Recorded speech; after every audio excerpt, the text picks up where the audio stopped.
আপনি আপনি মনে হয় জানেন না আপনি এমন একটি আচরণ করছেন। আপনি তো জেনেই না আমার কাছে জানতে চাচ্ছেন কেন? আপনি কি ভুল নীতি জানেন না? আজকে বিদ্যুৎ বিভাগ যে সংকটে নিমজ্জিত, এটি হচ্ছে ফ্যাসিস্ট সরকারের সময় ভুল নীতির কারণে। একটা বড় সমস্যা কি জানেন? রাষ্ট্র যখন একটি চুক্তি করে, সভরেন এগ্রিমেন্ট, এখানে আপনার অনেকগুলো সীমাবদ্ধতা আছে। এগুলো বলা যত সহজ, কার্যকর করা ততটা সহজ না। না, আমাদের 2টা ইউনিট ডাউন ছিল। আপনার কথাটা ঠিকই আছে। বিভিন্ন কারণেই তো আসলে ঢাকার গুরুত্ব বেশি, এটা তো আমরা অস্বীকার করতে পারবো না। স্বাধীনতা 55 বছর পরেও তো আমরা সেই কায়দায় আমরা ডিসেন্ট্রালাইজ করতে পারিনি, সব কিছুই তো ঢাকামুখী। সো ঢাকার বাস্তবতা ভিন্ন। কিন্তু ওই সময় যেটি আপনি দেখেছেন যে 300 ভিত্তিতে আমাদের মাননীয় মন্ত্রী মহান জাতীয় সংসদে দাঁড়িয়েও কিন্তু আমাদের বিদ্যুৎ বিভাগের পক্ষে একটা বিবৃতি দিয়েছেন। ওই সময় কিন্তু আমাদের 2টি মেজর পাওয়ার প্ল্যান্ট কারিগরি ত্রুটির কারণে বন্ধ ছিল, যেটি বিবৃতি দেবার পরের দিন সন্ধ্যা নাগাদ আমরা সমাধান করা শুরু করেছি, এবং তারপরে অর্থাৎ উনি বিবৃতি দেবার 36 আওয়ার্সের মধ্যেই মোরলেস আমাদের সমস্যাগুলো আমরা সমাধান করতে পেরেছি। তবে আপনি যেটা বলেছেন, অবশ্যই আমরাও চাই যে শহর এবং গ্রামের মধ্যে বৈষম্য না থাকুক। আমি তো আসলে মফস্বল থেকে উঠে আসা একজন মানুষ, আমি রাজধানীর মানুষ না। তো আমি ব্যক্তিগতভাবেও চাই যে শহর এবং গ্রামের মধ্যে কোনো বৈষম্য না থাকুক।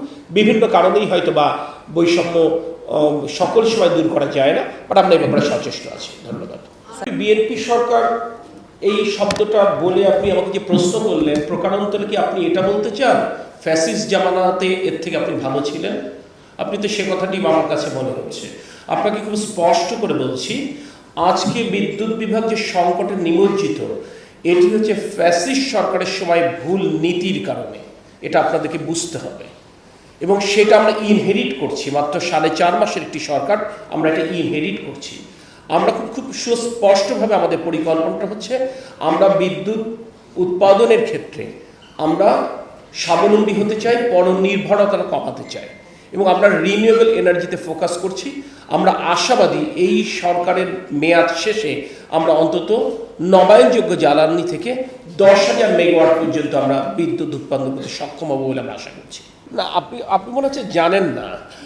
আপনি মনে হয় জানেন না আপনি এমন একটি আচরণ করছেন। আপনি তো জেনেই না আমার কাছে জানতে চাচ্ছেন কেন? আপনি কি ভুল নীতি জানেন না?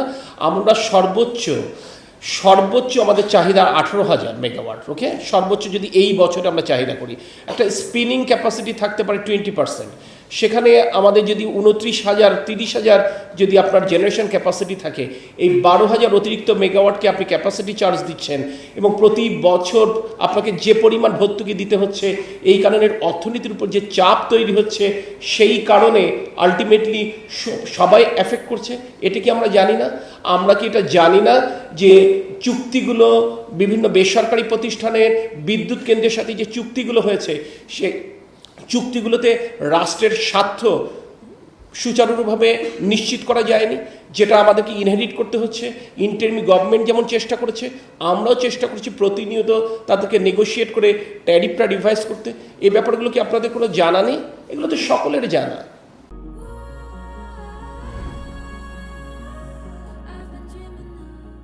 একটা বড় সমস্যা কি জানেন? রাষ্ট্র যখন একটি চুক্তি করে, সভরেন এগ্রিমেন্ট, এখানে আপনার অনেকগুলো সীমাবদ্ধতা আছে। এগুলো বলা যত সহজ, কার্যকর করা ততটা সহজ না। আমরা তাদের সাথে আলোচনা করছি, এবং আলোচনায় চুক্তির ত্রুটিগুলো তুলে ধরছি, এবং এর মাধ্যমে আমরা কিছু কিছু করে ট্যারিফ রিভাইজ করছি।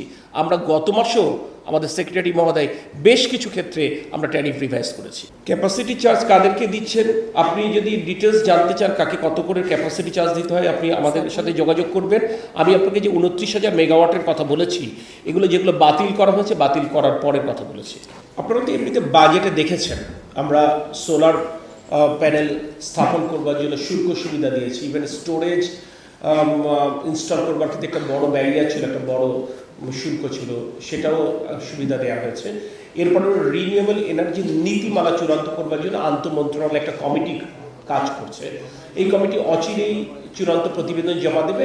এরপরে আমি মনে করি যে বেসরকারি খাত রিনিউয়েবল এনার্জি ক্ষেত্রে বিনিয়োগ করবার ক্ষেত্রে উৎসাহিত হবে বলে আমরা মনে করছি।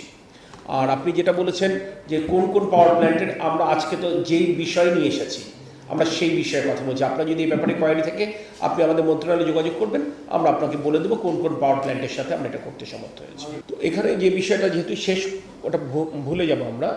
প্রথম কথা হচ্ছে আমাদের তো একটা গণসংযোগ বিভাগ রয়েছে, তারা যোগাযোগ করবে। আমি মনে করি খুব সিম্পল কারণেই আপনারা বুঝবেন যে এখানে যারা বসেন তারা সারাদিন অনেক ব্যস্ত সময় কাটান, অনেক সময় একটা জরুরি বৈঠকে থাকাকালীন সময় অনেক সময় ফোন ধরতে পারেন না। বাট অবশ্যই প্রত্যেকটা বিভাগে জনসংযোগ একটি বিভাগ আছে এবং তাদের সাথে আপনাদের একটা নিরবিচ্ছিন্ন যোগাযোগ থাকা সমীচীন।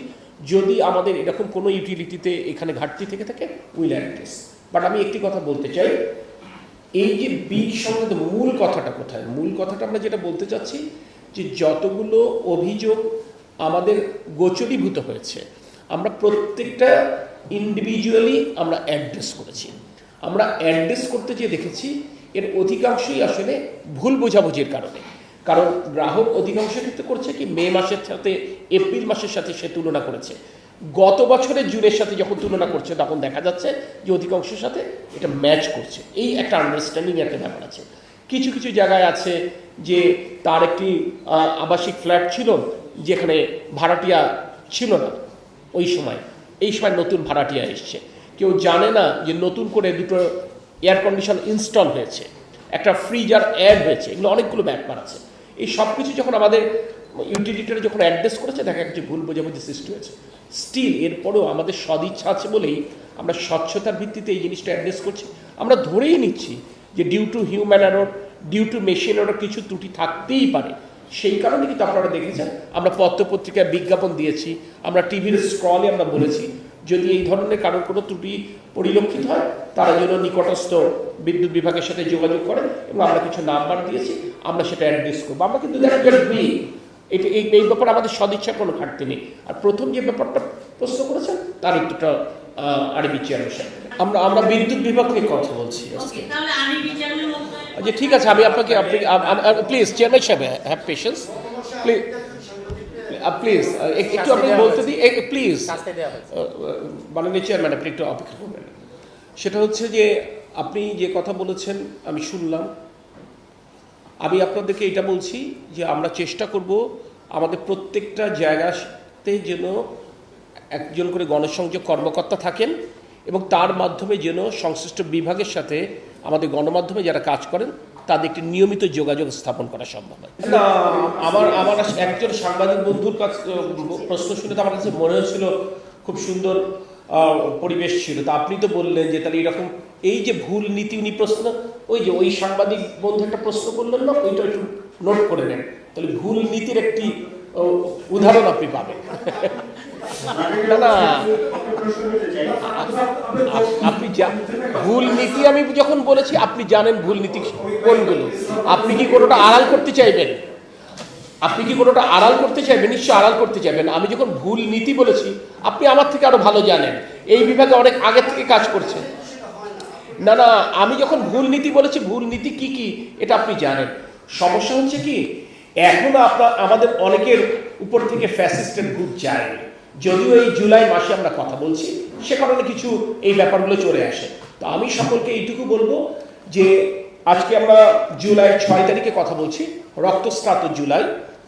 এই জুলাই আমাদেরকে একটি নতুন বাংলাদেশ গড়বার সুযোগ করে দিয়েছে এবং এই সুযোগটি বাংলাদেশের জনগণ ভোট দিয়ে মাননীয় প্রধানমন্ত্রী তারেক রহমানকে দিয়েছেন।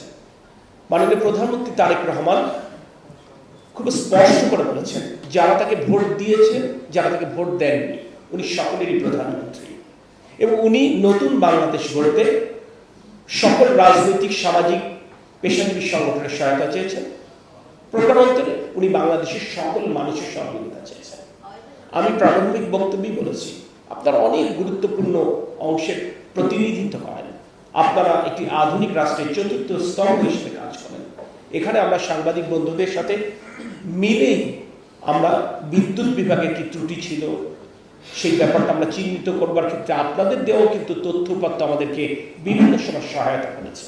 স্বাভাবিকভাবে অতীতের ভুল ত্রুটি সূত্রে কিভাবে আমরা সঠিক পথে যেতে পারি আমরা এই ব্যাপারে আপনাদের কাছে সহযোগিতা চাই। সহযোগিতা করবার ক্ষেত্রে আপনারা যেমন প্রত্যাশা করছেন আমাদের কর্মকর্তাবৃন্দ, ইভেন আমি কিংবা আমরা যেমন দায়িত্বশীলতা পরিচয় দেব, আমরা আশা করব যে আপনারাও যদি সংবাদ পরিবেশনের ক্ষেত্রে আরেকটু সতর্ক হন তাহলে ভুল বোঝাবুঝিটা কমে যাবে। এটি মূল কথা।